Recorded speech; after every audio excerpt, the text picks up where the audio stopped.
Yeah, I think the main area and the reason why the company was started is looked at the hyper growth of e-commerce and the movement Hmm. of packages. I think, that it's Right. something, that's sort of brand new and related, synergistic leverages. Looking at what we're doing is being more of an entire ecosystem provider and not just an OEM of electric vehicles. Typically, most of the deliveries, most of the rides happen in higher socioeconomic areas. They live further away. GM is our captive venture capitalist, and they're Mhm. my outsourced contract manufacturer. Gotcha.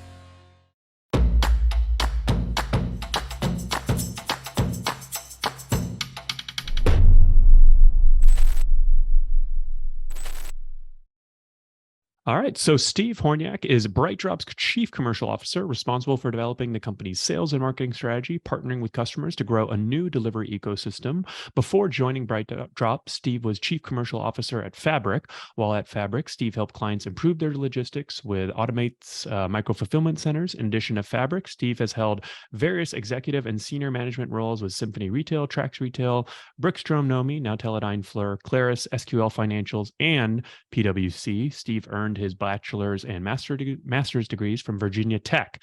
So that was a lot of names, but sounds like you've been busy, Steve. Absolutely, absolutely. Having a blast and making a difference, which is winning formula from my perspective.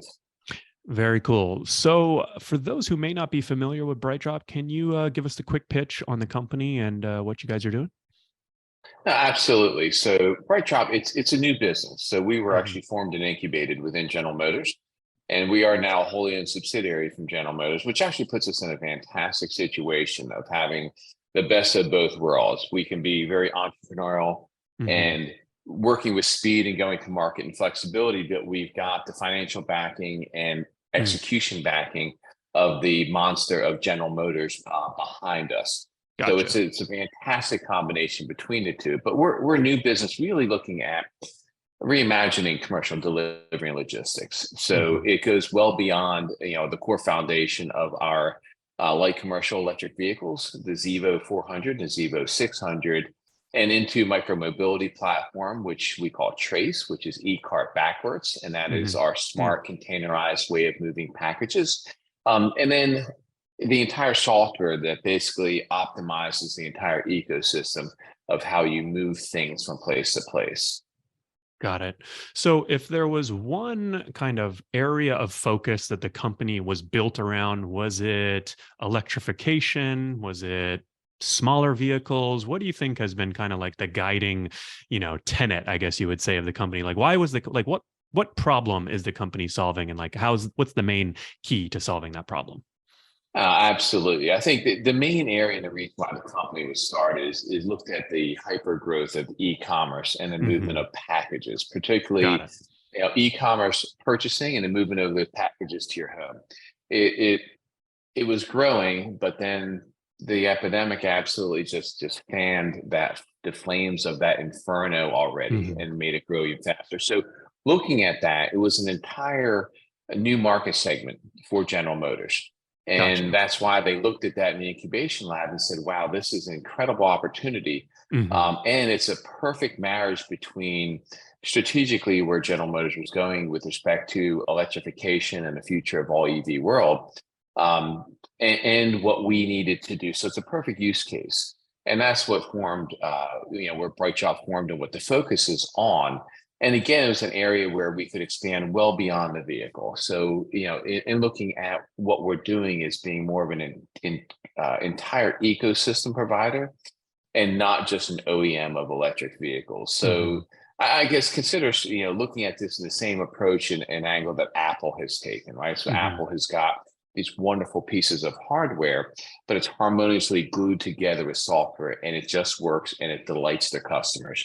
So that's the same approach we're taking. We've got hardware, which is our vehicles, and the Hmm. hardware's gotten smarter and smarter and smarter, right? So software optimizes that experience, both for the users of those vehicles as well as optimizing, from an expense standpoint, right? Last Yeah. mile is very expensive. So that was where the company was formed in the foundation was looking at something that hyper growth area that was not being covered by the parent company, but also an incredible match between electrification, electric vehicles, and a use case in the market.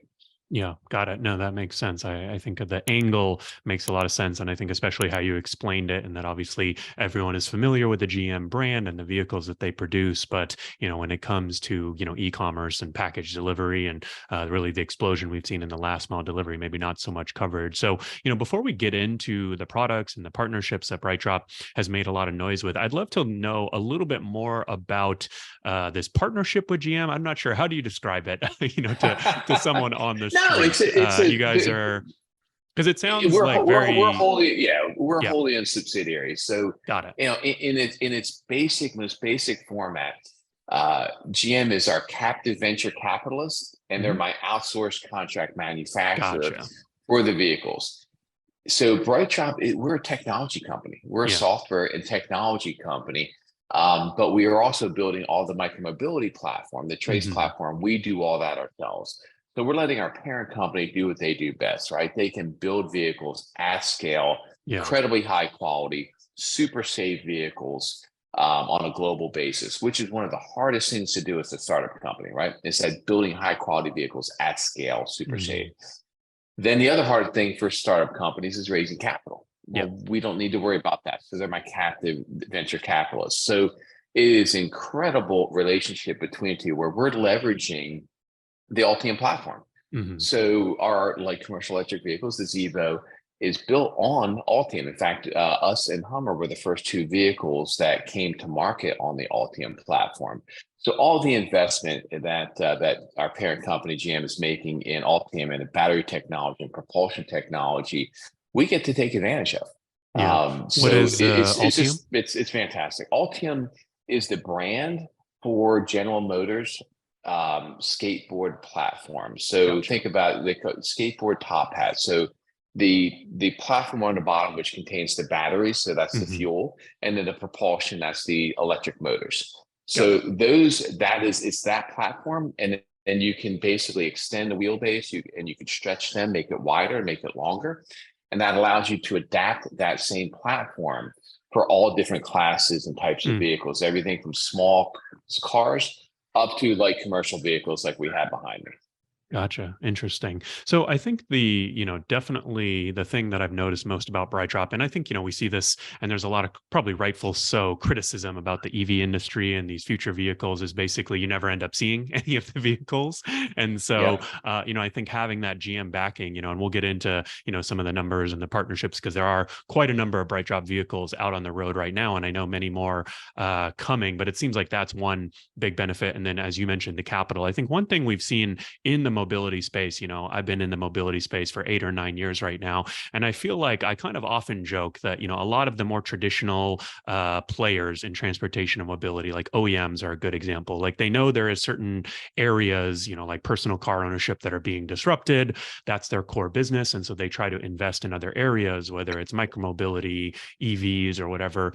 I'm curious, how fickle is that investment, though, and how does that sort of play into BrightDrop? Like Ford is a good example. They went and bought spin scooters, for example, right? And then they got rid of them. Right? And I think there's a number of those stories where, hey, it can be great, but it can also be maybe fickle is the No, right you're. word. I think you. No, I think that's a very valid point, and I think when you look at something that is synergistic Mhm. with what the core competency of the company, the core direction they're going, it can be absolutely accretive to what we're doing out there. When you look at somebody that's trying to do something radically different, that's Yeah. when you tend to run into some insurmountable hurdles. So the thing with BrightDrop is it is absolutely 100% consistent with Yeah. um, GM's future: zero emissions, zero congestion, Hmm.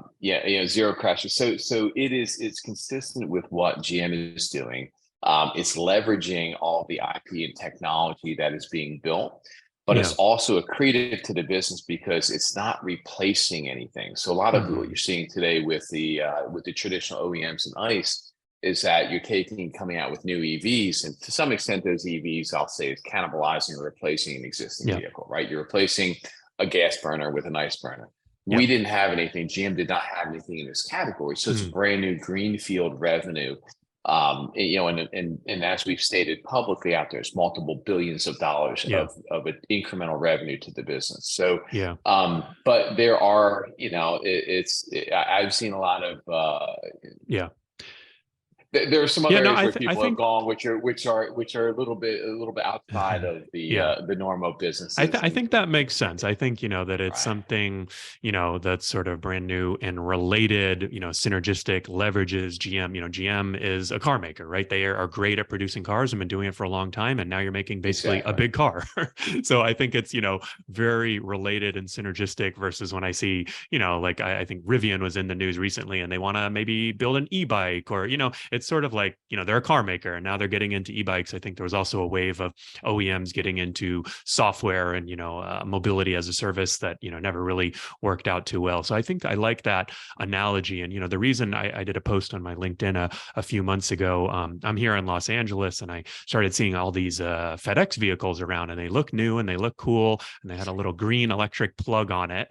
And I had heard of BrightDrop, but I guess I never put the two and two together. I posted a picture on my LinkedIn and I said, "Hey, does anyone know anything about these vehicles?" And I think about maybe I remember seeing that. I didn't I know. think I didn't put one and about one together. Huge. yeah, I think Okay, I about remember that. 30,000 people saw that, no joke. And Right. then probably 50 people messaged me and said, "Oh yeah, those are bright drops. I can intro you to the person. I can intro you to the company." I said, "Okay, guys, I get it. Yep. My bad." So these are bright drop vehicles. Which is basically just to say, I think one thing why I wanted to highlight BrightDrop and why I think it's interesting, because there has been a lot of hype around a lot of companies, BrightDrop included. But, I saw, and I think you guys maybe have 100, 150 vehicles. I mean, I see them everywhere in LA, these actual EVs. And so I'm not sure what the timeline was and how quickly they came, but I feel like Came heard about fast. BrightDrop for the past couple Yeah. years, and then now I'm seeing them out on the road. And so I think it's, I just wanted to highlight that, like, you guys are actually out there building vehicles, doing cool things, and we can start there. No, it was actually the fastest vehicle, in the history of General Motors, or perhaps Hmm. in the core auto space, and going 20 months from inception to actually delivery of the Oh wow! first production vehicles. And And what then within model our is this? first This is the This is the Zevo. EV600. Yeah, the Zevo Okay, 600, right? Zevo So it's our, 600. it was at that point in time we called it the EV600. It's now the Zevo 600. We delivered the first vehicles in the same year that we announced the company. Wow. And then this year we delivered, the first batch, and it was announced 150 production vehicles that are on the road um, with FedEx. And then shortly we'll be opening up our CAMI production facilities, nearly 2 million square feet. And that has capacity, significant capacity. Yeah. In fact, we've stated publicly that we'll be producing and plan to bring to market over 50,000 Zevos per year out of that plant. And that's Got it. coming online here shortly. And just here in a short period of time, that'll be coming online. So you're going to see a lot of these on the road next year. Got it. So it sounds like that factory will give you the capacity to produce 50,000 vehicles per year, which I will say seems like a lot. So what's the limiting factor right now? Is it the vehicle production or the partners? No, there's not really a limiting factor right now. I think what you're going Hmm. to see next year is that this is an entire revolution, right? Hmm. Moving from these ice burners over to EV. Last time we did it, we were feeding our vehicles, right? It was called the horse, and people doing Hmm. this. So when they go do this, it's good. But the first year you're going to see people taking bite-sized chunks. So next year Yeah. you will see a significant number out there, plus infrastructure. So the infrastructure Hmm. is being rolled out, and and us and others have options, alternatives with temporary infrastructure and things of that nature that can help with deployment. And then in 20, we see a significant uptick in calendar year 24 with deployments, and then 25 where it really starts taking over. We're actually seeing people will end up buying more EVs in our category than they are ice burners. So it'll kind of switch over that year, where everyone that we're talking to, for the most part, are looking at, switching out their entire category of light commercial vehicles over the Hmm. next 5 to 10 years as part of their sustainability campaigns. Got it. So when you say Um, light commercial vehicles, do you mean sort of like package delivery, like when we think UPS, FedEx type vehicles, or what are we talking here? really, the category of 400 cubic feet to 600 cubic feet is the core product. Got And it. one could say up to, once you hit around 900,000, you're getting into a whole different category. Got it. But even down to it's even a little bit smaller than what we're doing right now, maybe down in the 300-ish range. But the core category, your typical vehicle that you see dropping off your Like a packages that typical you pick FedEx up every vehicle day, is a what size? typical FedEx vehicle, that's the size. And then Okay. one size smaller, the 400 that we 4 to have is 600. Got actually, it. it fits in standard parking spots. That's the really the purpose for the 400. And for service companies, we've got a lot of service companies that are looking at leveraging this type of platform as well. Got it. Well, I think that's perfect. Maybe we could focus in on the FedEx partnership for a second here. So you guys, I think, have announced you have 150 of the Zevo 600s in operating in LA. Is that right? Yes, they are in the LA area. We've got 150 on the road today, being used every single day in production. And so these are fully electric. And I guess I'm curious, what is like when you go and talk with a partner like FedEx, like what's their number one reason for using these vehicles if they had to pick one? If you had to pick one, it's cost savings, Cost savings. which might be So that odd would for me to be say that. I would gas say or. your operating costs are significantly less. Mhm. So, EVs are fantastic for the environment. We all Yeah. know that, right? You're reducing tailpipe emissions, right? Zero tailpipe emissions and bringing those emissions close to where we all live. And Yeah. that is absolutely what everyone is moving towards. However, if you really look at an equal driving factor behind the scenes is that they're way cheaper to operate. Mhm. We've estimated, range 7,500 on the low end, but with gas prices, they are now well into the mid to upper teens in thousands of dollars per year in operational cost Mhm. benefits.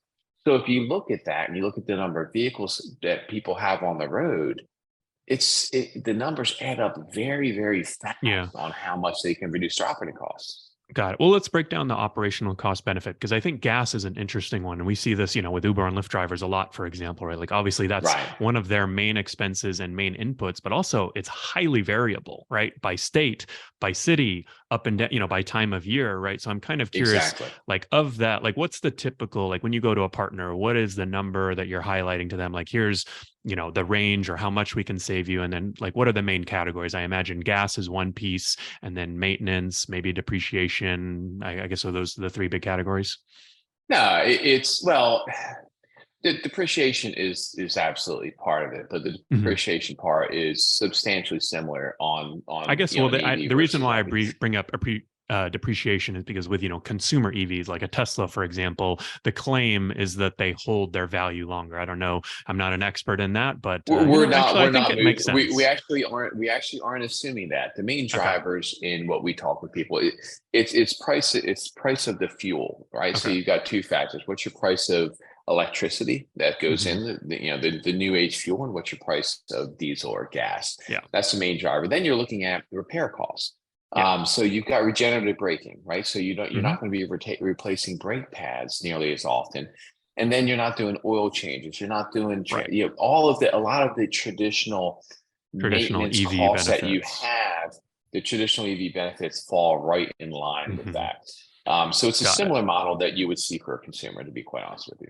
So like you mentioned the 7,500, is that like the potential savings or what's like the range that you give people 7,500 to 15,000 is what we've been a seeing year? today as a range per year per vehicle. Got it. And And and we're about letting what people, I'm sorry, go ahead. yeah, about what percent of that I know the numbers are somewhat variable, but like I'm just curious, is it like about 50-50 fuel savings and maintenance savings or a Roughly little bit speaking, more it's in that fuel? range. Yeah, it's Hmm. roughly speaking 50. It all depends on the variables underneath, but that's directionally accurate.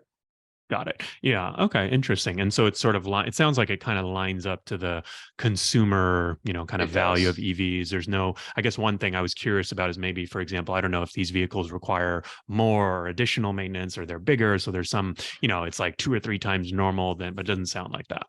No, not at all. And then on Hmm. top of that, a lot of the other benefits that we haven't even discussed or factor into it is all the safety features that we're adding onto these vehicles. Hmm. So we're adding all the things that you would expect in a luxury SUV, you have either a standard or option on the Hmm. Zevos. And when that comes into play, what we're seeing, and we don't have firm numbers yet because these Yeah. vehicles are just coming to market. But what we see could be another significant savings opportunity is actually reduction in accidents because you're Hmm. avoiding them. Auto braking, lane assist, lane departure assist, all the cameras that you have on Yeah. these vehicles, the Cameras for sure. airbags, so people that do get in accidents, there should be less injuries, et cetera. Particularly those that are self-insured. And a lot of the companies we Hmm. work with are self-insured. Got it. So the benefits, that's another ancillary benefit is the potential and savings on insurance, accidents, injuries.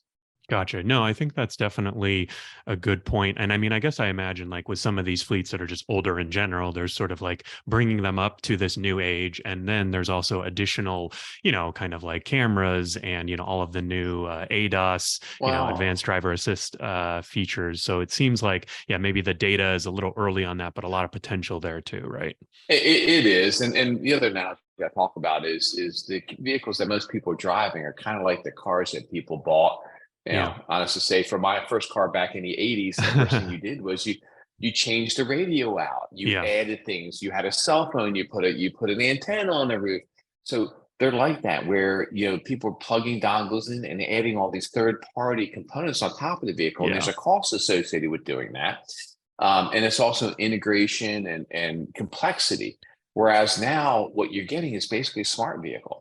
Yeah. So like we talked about, we're a software company, right? The core of what we're doing Yeah. is optimizing these vehicles, these rolling supercomputers. So all the things that you used to have to bolt on are Right. standard or optional. And a lot of Davis data services, security. We just recently announced a partnership with Nauto that gives you Oh, cool. for looking at what drivers, making sure they're not being distracted Hmm. or accident conditions, et cetera. So all those are becoming just kind of standard, included and embedded within the vehicle.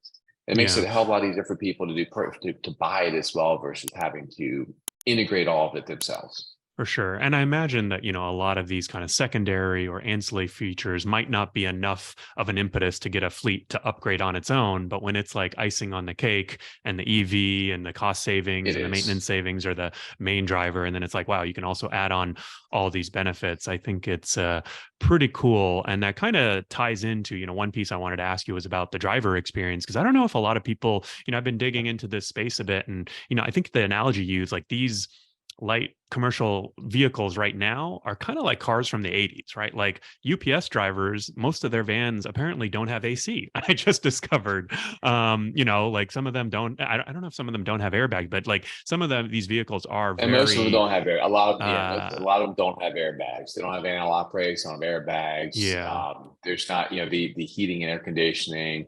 If it's on, is Hmm. maybe doesn't work or it doesn't So work what's that the well. So driver experience been like, in this partnership and, it's like driving these vehicles? I mean, I've driven both. So obviously, I've Mhm. driven our vehicles, and I've driven a traditional. And I can tell you, you drive in a traditional, and then you get in the Zevo. It is Mhm. a night and day experience. It's Yeah. it's like driving in a luxury SUV of today versus driving in a small compact car from the '80s. Mhm. You don't get the vibration that you get from the engines. You don't feel the road as much. The seats are a lot more comfortable. Yeah. The ergonomics are significantly better. It's just an incredible driver experience. I mean, we offer with heated steering wheel and heated seats because a lot of these Mm. drivers, they're getting in and out and in and out Yeah. in cold environments. That's the That's best way nicer to than my keep the car. human. That's the best way to keep the human Yeah. heated. Right, is right where they're tactile and where they're touching. So it's everyone that has driven these, it's just they're blown away about how easy it is to drive, how comfortable it is to drive, and how Mhm. less taxing it is on the body, Yeah. and and also that's driver retention. What Mhm. we're a lot of people are talking to, people are swapping jobs because this job is going to pay me a little more than this other job. Well, if I love my vehicle and I'm comfortable and it's a great safe environment to be in, they're less apt to leave that and go back to a non-EV vehicle. So Yeah. we see our partners looking at this as a way to help retain employees and also recruit employees. Yeah, no, definitely. I think this is one of those things where, I've done Uber driving myself and, you sort of think about it when you're getting into something, like you maybe just want the cheapest option or whoever will hire you. But then once you're sitting in the car for 8 hours a day, you start to realize, wow, it would be nice. My back's starting to get a little tight. It'd be nice if I had a little bit more space, or it'd be nice if I had a little bigger or better vehicle. And, I've been chatting with some of the, luckily, since I'm here in LA, I've been able to do a little research before our interview, and a lot of packages being delivered on my street. But, the drivers have specifically that I've chatted with have mentioned that they like the AC. A couple have actually said, they're pretty fun to drive. They've got that EV feel, a little bit more power than maybe some of the older vehicles. So definitely seems like on the driver experience, there's some benefits there for sure. Yeah, I mean, one other thing I'll point out is the battery in the skateboard platform using Ultium Mhm. allows us to lower the entire vehicle. And that Yeah. gives you a lower step-in height. And when you're going in and out of this vehicle, Yeah. say 100 times a day, some people going out, every little reduction in that initial height is just, it's less taxing on the body. So Yeah. there's all these little things that add up. The fact that you've got no transmission going back allows us to do these really nice deep steps Yeah. to come in the front. And that's a lot more comfortable than these shorter, squatty, steeper steps. It's all Mhm. these little things that add up. So it sounds like from a partner perspective for folks like FedEx or others doing deliveries, a lot of positives. Like what's the biggest objection you hear from, when you're chatting with partners or people that maybe, are on the fence about partnering with a BrightDrop or a similar type company? I'll be honest with you. The only objection that we're hearing today on rolling these things out more aggressively is timing it with the infrastructure into their depots. Mm. And other than that, that is just the main reason why people are saying, okay, Steve, we're going to take X of these over this period of time, then I'm going to move to Mhm. 2X, and then I'm going to move to 10X in vehicles, because they're timing it with infrastructure rollout. And we're working, and that's where we're working with GM Energy, newly formed, I'll say, company within General Motors, Mhm. where they're focused on accelerating bringing a lot of infrastructure out to the market, both for consumers and as well as fleets. Got it. So this would basically, are you basically referring to they need somewhere to charge these things? You somewhere to charge these things, Yeah. and when you look at fleets, they come back to a depot to charge. Now, Mhm. now a Right. lot of them, if you want to pull up into a house, we've got, there's software ways of being able to monitor the charging, Mhm. So, digitally document that, and that way people can't reimburse us like they yeah. get reimbursed for the gas. Right. And so I think I've chatted with a few fleets that are looking at EVs. So the ones that do go back to a depot, obviously, I think the solution is somewhat straightforward there. You just need to install charging at the depot. I believe that's what FedEx does here in It is. LA. So I guess, is the challenge there just the cost of installing it, or what are the It's other timing. options? Okay. It's really just timing. A lot of times, if you wanted to put in, a handful of chargers, or Hmm. depending upon the amount of power available at the pole, right? And then Hmm. if you're charging a lot of EVs there, you may exceed the power available at the pole, and then the electric company's got to increase that power. Yeah. And that requires some infrastructure on their side to do, and then you're getting in line, and that's where you could see a 6 or 12 month Right. delay in being able to do it. So there's options to do that. That's why that you Gotcha. might see them rolling out as many vehicles as the current depot can handle Hmm. until they upgrade all the infrastructure to get more power, more juice to that location. Yeah. Have you chatted or worked with partners that have more of a distributed fleet model? So I think this is one thing we see, especially We with the do. platforms that use independent contractors, right? Where they, typically don't come back to a depot at the end of the night. We How do. that seems to be where, EV, is still just as compelling, but where do they charge the vehicle? It's the question. No, no. Well, a lot of that is that's kind of where the 400 falls into play, because you can park Mm. it in your driveway. It fits in a normal parking spot. Mhm. So that is where we've seen a significant amount of interest. We announced Verizon is obviously the one that has Mm. announced, Right. 400. I know So that would Walmart be is a like customer. replacing their typical work van. Their typical work van, a lot of those built people will take them home. That's their vehicle. Hmm. So they take them home. They can charge. You can charge them in your house. So we do see a bifurcation between the companies we're selling to, where they've got large centralized fleets where the trucks come back at night. They get charged there, they get packed there, Hmm. et cetera. But then in the service industry, or even some of the ISP networks that are independent service providers that are servicing, the folks of UPS, Amazon, Right. FedEx, all of the above.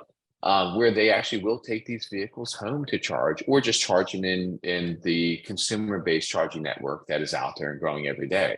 Mhm. So that's actually an easier problem to solve, because you could pull this vehicle up to your house today and charge it. Yeah, I mean, I think one thing we've seen with, depending like Uber and Lyft drivers, right, is that, typically most of the deliveries, most of the rides happen in higher socioeconomic areas. They live further away. So I guess that situation works if they've got a house, but if they're in an apartment, it might be more limited, or if they didn't have access to charging. And then you also kind of need a level two charger, right? Like a level, if you're driving all day, you need to be able to fill up Yeah. at basically 30 miles an hour. So I guess you need some installing. So definitely, I guess both situations to me seem solvable. I don't know that I would prefer one or the other. I feel like actually the fleet option might be easier because it's like everyone comes to the same place. It's You just have everyone to, comes in and they go. No, you're right. But we've got, yeah, I mean, there's the fast charging network that's out there, level two is out there. right. We can get typically in 20, 30 minutes, you'll be able to top off or get enough juice in the vehicle to be able to take you through a normal Yeah. package delivery route today. And our vehicles, the way we've yeah, at least the initial ones brought to market, are high range. Got it. 250 miles is our. sorry, what I should ask you this earlier, but you reminded, what are the specs on the vehicle's range and things of that nature? It's 250-mile range is what Okay, that's pretty good. on the vehicles right now. And it is we have brought the longest range out initially. And that's a real 250-mile range. It is our estimated range, but we've got lots of validation, So it's including the not world a record. 300-mile World record. range and then you only get 70% of it, like with a my Tesla. Yeah, some it's the 250 is realistic. I mean, we Okay. we set the world record for package delivery with FedEx, and the vehicle went What over 250 what miles. type? How many miles would a typical FedEx driver put on in a day? I would guess it would be less than 250 miles, though. It's well less than that. So Yeah. it really depends. It depends on the route. Hmm. If you're in dense areas, it could be as low as 80 miles. Yeah. If you're in a little bit more distributed areas, you might be somewhere in 120 to 150-mile range. Yeah. So we have not seen any situations where 250 doesn't allow them to get a full route. Yeah. And not only that, but allow them to get possibly even multiple days without having to charge. Mm. And that allows you to deploy more EVs under the same infrastructure, if you think about it, right? Hmm. So if I've got infrastructure for 10 EVs, I might be able to put 20 in that location, Yeah, because I that's can a good point. swap when I charge them. Yeah. So I think that's definitely one thing, rideshare is sort of the pinnacle of the number of miles you're going to put on your vehicle, probably It 250 or is. more a day. And then, food delivery and package delivery are, definitely, half or less. So I think it lines up with that 100 to 150 mile per range. And I guess my last question here before we move on, are most of the depots within the city, sort of like in Los Angeles, for example, or, like real estate is probably pretty expensive where most of the deliveries happen, or are they within 20, 30, 40, 50 miles? Do you know? They are distributed. So Hmm. they tend to keep the depots close to where the customers are. So that way it minimizes the travel time, because travel time is money Yeah, to them. got it. And the cost of the, I'll call it, the rent and the real estate, is significantly offset by the cost of humans having to travel more, because you're paying them on Hmm. an hourly basis. So Gotcha. they're definitely configured in close proximity to the customers and the routes. Cool. Well, I think the last thing that I wanted to touch on with you, and I think we sort of transitioned to this, but we're talking about smaller and smaller vehicles, and you've mentioned micromobility a couple times, and I know you've got a couple partnerships you've announced in the grocery space. So how are you guys thinking about moving into the smaller vehicles space? I guess you would say.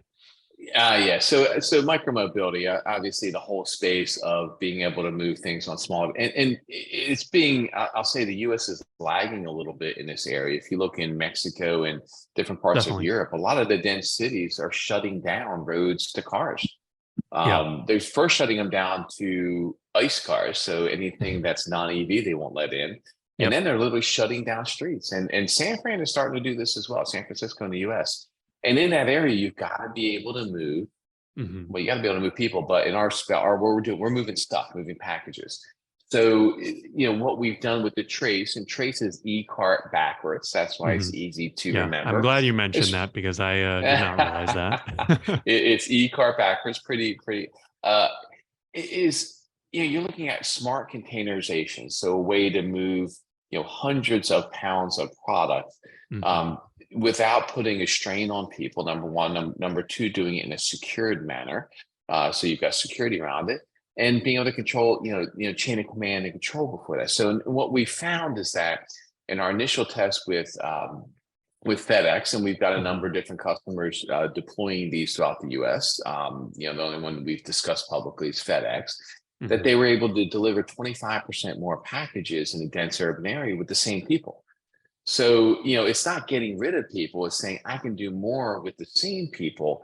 And in an environment today where resources are limited, right? The workforce out there, it's hard to get people and keep people. Optimizing, getting more of your workforce is paramount. Then in the other area, we looked at it and said, wow, this is kind of cool. Well, and Couldn't sorry, we Steve, apply? real quick. Go ahead. No, go ahead. Can you describe the cart? Because I'm looking at a picture of it online. It looks like sort of, a cart basically, a 4 foot tall, 3 foot wide, and 4 or 5 feet in length type box, basically with a few containers. Is that sort of the gist? And what's the kind of like real life, like how like the FedEx? I was curious, like how are they using it basically? Sure. No, absolutely. So they're using this as a container instead of using dollies or hand carrying. Right. If you think traditionally use a dolly or hand carrying, you actually can pack these. Now you can pre-pack these as well. So in other words, if you think about looking at your routes from the FedEx, now you've got a subset of those routes that can actually be optimized within the trace product. Then the traces can be dropped off at locations. And then you could have local, and they could be gig workers, right? Then you can bifurcate the driver from the runner. And like around holidays times, a lot lot of times, UPS or FedEx will add a second driver, right? So it's sort of like, so this trace cart, for example, could, or a trace e-cart would sit on the back of a Zevo. Is that how the mechanics work? Zevo, or you're existing, right? You could fit 4 to 6 of them in the Zevos, or you can use your existing vehicles. It's not limited to just what we have, since we know that, our goal would be to have a platform that can be used across any type of mobility platform, including bikes, right? Including e-bikes and otherwise. And it would be dropped off, and then they could run it. Now, the cool thing about it, since it is secure, come up, it's proximity based. So driver comes up, unlock it, take the packages. They can leave it sitting outside without a fear of people stealing things. Unfortunately, we've got a world where there's a lot of theft. And because of that, the drivers will tend to not take a full load if they're going to multiple drop-offs, because they don't want to leave it sitting outside. So this allows them to have a secured environment to be able to deliver packages in dense areas or areas where you can't take vehicles as well. And so we found a lot of different use cases for it in product movement, even in hospitality, if you think about it, where people moving things in a secured manner. Got it. What do you think is the sort of best use case, kind of best real world use case that you've identified so far? Like, what's the mechanics of it? Where is it being used, and how's it work? Well, there's two verticals that we're operating in today. One is on the grocery. I'll talk with Kroger, and then the other one is FedEx and similar package movement. So the use case with FedEx and package movement, dense areas that supplement vehicles and allows you to use significantly. Actually, we found that you have over 50% less idle curb time, and then we've seen up to 25% increase in productivity. So two drivers would take a Zevo out, for example, and there would be one cart in the back. Is that you could have a mixed mode. So you could have anywhere from 1 to 6 of the traces in the back of a vehicle. You could have a vehicle where half of the vehicle is traditional packages, and you've got the traces on the other side. Drop them off. Have runners go do that. So really kind of bifurcating the driver runner. Well, I guess I'm just trying to think, like, what's normally, a driver would go out in a big van and they would make a bunch of little stops. In this situation, you have maybe 2 drivers, maybe you're doing it in faster time, but you still have 2 drivers. Like where's the cost savings? Well, either 2 drivers, actually it's not even having 2 drivers. You could actually have runners that are just at the location. If you're in dense areas, it's people that live in that location, gig worker that actually is assigned to a particular route, and they're meeting a driver, and they're taking the trace and running their route and delivering that, and then returning it back to be delivered back to the depot for the next load. Got it. Okay. So sort of like opening up a new, I guess that's my question. It's like opening up a new type of work It opportunity, is. It's right? a new work. Versus, You're yeah. absolutely correct. It's a new work type opportunity where you got a bifurcation between driver Mhm. runner or Right. multiple drivers where one becomes the runner. Yep. Makes sense. And it's all and it's kind of there's a the dynamics are Yeah. Well, I mean, it's like going to be a mixed mode of simply all like the maybe above, you can right? only hire, maybe you can only hire 5 drivers at once, but you can find 5 people who don't have their license and they can kind of do the trace cart. And then you can now have 10 people working for you, Exactly. right? And I mean, the other thing is trace cars can replace vehicles in a lot of areas. You Hmm. may bring packages in bulk and have the trace car centrally located. But see, these things can run all day on a charge, and you could Yeah. cover, if you want to cover an area, probably up to, half mile or 1 mile radius, and have runners go off and do that from the central city. So in essence, it's replacing vehicles from that Yeah. mode. So there's lots of different opportunities there. Yeah. On the grocery side, it's a really interesting approach because we looked at this technology and said, while there's automation and micro fulfillment and things going on in the space, that the in-store picking up product and goods and the picking up of your orders at grocery stores is persistent and will stay around Yeah. in probably 90-95% of grocery stores. And there was really a lot of efficiencies that we saw could be gained in that area, particularly around staging. So Yeah. what we did with our e-card there was created an e-card that basically had almost like a locker-based system Hmm. where the giga workers or employees of the actual grocer would actually pick directly into the Trace grocery e-card. And then as opposed to having a staging area, that e-card can then be brought directly outside in a real-time manner for people to do pickup, ultimately in a self-serve manner. Yeah. So you remove the need to have refrigerators, freezers, staging area inside, Got it. reducing tons of capital costs and people, and also gets a better shopping experience and better pickup experience. So again, we've seen significant productivity increases in our initial tests with Kroger. Got it. Very cool. Well, I'm excited to see more of these Zevos out on the road in LA and other cities. And I think you made a compelling case, and also cool to see you going downstream a bit into the smaller and smaller vehicles. I think there's a lot of opportunity in these different form factors. If folks want to learn more about BrightDrop or yourself, where should they go? Where can they find you?